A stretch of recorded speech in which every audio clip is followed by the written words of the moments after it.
তোলাবাজির অভিযোগ, গ্রেপ্তার নৈহাটির প্রাক্তন বিধায়ক সনদ দে। দত্তপুকুরের গোপন ডেরা থেকে গ্রেপ্তার, তোলা হয় আদালতে। গ্রেপ্তার নৈহাটির প্রাক্তন তৃণমূল বিধায়ক সনদ দে। ধৃত তৃণমূল নেতার বিরুদ্ধে ভোট পরবর্তী হিংসা ও তোলাবাজির মতো অভিযোগ রয়েছে। কয়েকদিন আগে প্রাক্তন তৃণমূল বিধায়কের খোঁজে তার বাড়িতে অভিযান চালায় পুলিশ, কিন্তু সেই সময় সনদদের দেখা মেলেনি। গতকাল রাতে গোপন সূত্রে খবর পেয়ে উত্তর 24 পরগনার দত্তপুকুরে হানা দেয় পুলিশ, আর সেখান থেকেই প্রাক্তন তৃণমূল বিধায়ক সনদ দেকে গ্রেপ্তার করে নিয়ে আসা হয় নৈহাটি থানায়। ধৃত তৃণমূল নেতাকে আজ ব্যারাকপুর আদালতেও তোলা হয়। প্রাক্তন বিধায়ক গ্রেপ্তার হতেই প্রতিক্রিয়া দিয়েছেন রাজ্যের পরিবহন মন্ত্রী অর্জুন সিং। তিনি বলেন, একসময় অ্যাম্বুলেন্স চালক কি করে হাজার কোটি টাকার মালিক হলো, তার বিরুদ্ধে একাধিক অভিযোগ রয়েছে এলাকায়। হিসাবে কম ওকে একটা তোলাবাজ, অত্যাচারী, গুন্ডা, মানুষের সম্পত্তি লুট করা, এর হিসাবে মানুষ ওকে বেশি জানতো। ও তো বাই ইলেকশনে সেই দিনই, আপনি জানেন, যেদিন বাই ইলেকশনে জিতেছিল সেই দিনই জওয়াহরলাল থানার সামনে একজন বিজেপি কর্মীকে খুন হয়েছিল। তো সনদ দে একটা অ্যাবসলিউট ক্রিমিনাল। আমাদের মহিলা মোর্চার কর্মীদের বাড়ি লুটপাট করিয়েছিল, তার বাড়ির পাশে যারা থাকতো বোম মেরে গেছিল। একটা অ্যাম্বুলেন্সের খালাসি ড্রাইভার কাজ করা লোক আজকে হাজার হাজার কোটি টাকা মালিক আছে।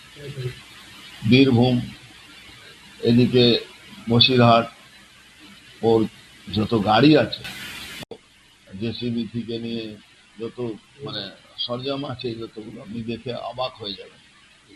পুলিশ সূত্রে জানা গিয়েছে, 2021 সালের ভোট পরবর্তী হিংসা এবং মারধরের একাধিক অভিযোগ রয়েছে সনদের বিরুদ্ধে। তার নির্দেশেই এলাকায় তোলাবাজি চলত। তাছাড়া নৈহাটিতে বিজেপি তৃণমূল সংঘর্ষের ঘটনাতেও তার নাম জড়িয়েছিল। এই অভিযোগগুলির ভিত্তিতেই এখন তদন্ত শুরু হয়েছে, তাই প্রাক্তন বিধায়ককে গ্রেপ্তার করেছে পুলিশ। কারণ পশ্চিমবঙ্গে 2026-এ ভারতীয় জনতা পার্টি সরকার গঠন হয়েছে। এখন পশ্চিমবঙ্গে শাসকের আইন নয়, আইনের শাসন চলছে। যারা যারা অপরাধ করেছে বিগত দিনে, তারা প্রত্যেকেই সাজা পাবে। আজকে বিগত 15 বছর পশ্চিমবঙ্গে তৃণমূলের সরকার চলছিল, এবং এই তৃণমূলের সরকারের আমলে নৈহাটিতে প্রাক্তন বিধায়ক সনদ দে যেভাবে দুর্নীতি, চুরি, সিন্ডিকেট, সন্ত্রাস করেছে, যেভাবে নৈহাটি মানুষের উপর অত্যাচার করেছে, এবং যেভাবে বিজেপি কার্যকর্তাদের উপর অত্যাচার করেছে। ভারতবর্ষ একটা গণতান্ত্রিক দেশ, সেই দেশে দাঁড়িয়ে প্রত্যেকের ইচ্ছে মতো যে কোনো দল করতে পারে, কিন্তু নৈহাটিতে দাঁড়িয়ে বিজেপি করা ছিল অপরাধ। নৈহাটির রাজা ছিল সনদ দে, তিনি যা ঠিক করে দেবে সেটাই হবে।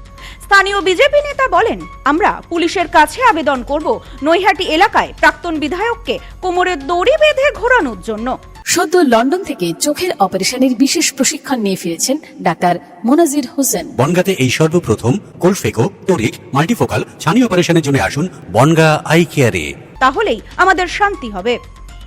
রাজ্যে বিজেপি সরকার আসার পর থেকেই তৎপর পুলিশ প্রশাসন। বেনিয়ম, বেআইনি কাজের হদিশ পেলেই অভিযুক্তকে গ্রেপ্তার করা হচ্ছে।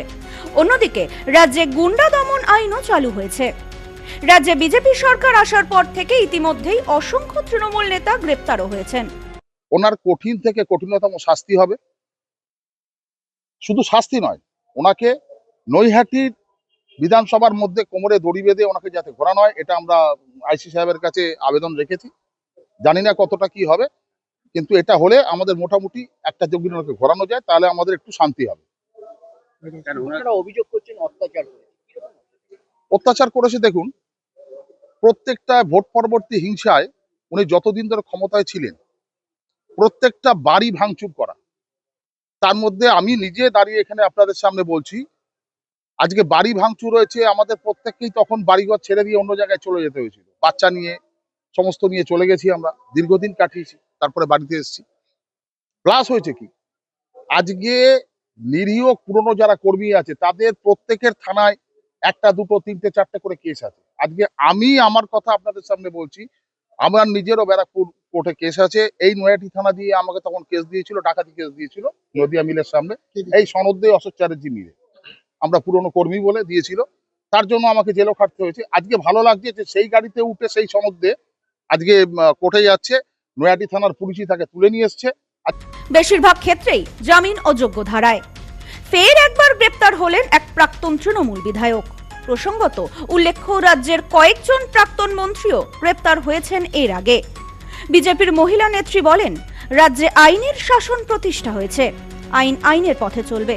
তবে প্রাক্তন বিধায়ক এক সময় আমাদের দলীয় কর্মীদের ওপর প্রচুর অত্যাচার করেছেন, মিথ্যা মামলায় ফাঁসিয়েছেন। রাজ্যে পালা পরিবর্তন হয়েছে, তাই গ্রেপ্তার হয়েছেন।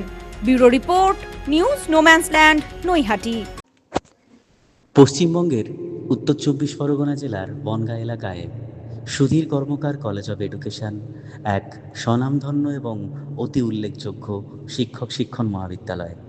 বর্তমান এই শিক্ষক মহাবিদ্যালয়ে নতুন শিক্ষাবর্ষে বিএড অ্যাডমিশন চলছে। তাই বিএড অ্যাডমিশন নেওয়ার বিষয়ে যে সমস্ত শিক্ষার্থীরা আগ্রহী তারা অতি সত্বর কলেজের অফিসে এসে যোগাযোগ করবেন। আমাদের কলেজের ঠিকানা গোপালনগর, চরচালকি, বনগাঁ, উত্তর 24 পরগনা। পিন নম্বর 743235।